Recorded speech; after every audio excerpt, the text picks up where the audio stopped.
And new estimates are in for costs of the Capitol protests, and the numbers are quite different than first reported by the state. News 3 political reporter Jessica Arp updates us on these new figures. Jess. Well, you may remember the Department of Administration first estimated damage to the Capitol building alone at $7.5 million.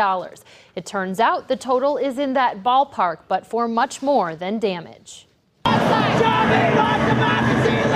And this is what $270,000 in damage looks like, according to the Department of Administration. It could have been much worse.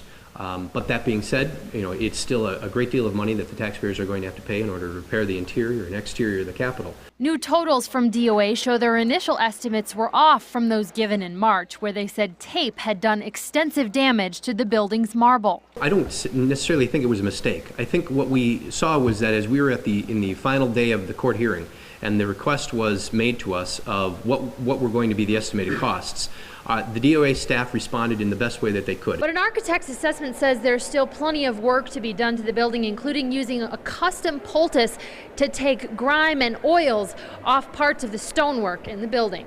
Now the total between actual damage to the building and grounds and costs to law enforcement for security in the building total just more than $8 million, which lawmakers will now have to find a way to cover. I still don't see any damage. I mean, maybe they had to clean up, but the unions even offered to do that for free, so it shouldn't have cost them anything.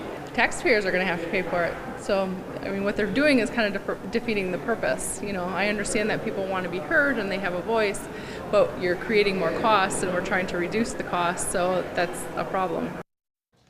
The additional question then is, what about the ongoing security in the building? While Hipsch did not have an estimate of what it is costing, he said it is more than usual, but the extra measures are viewed as, quote, prudent. He said they are looking into what to do about security in the future and don't have a date on when that decision will be made.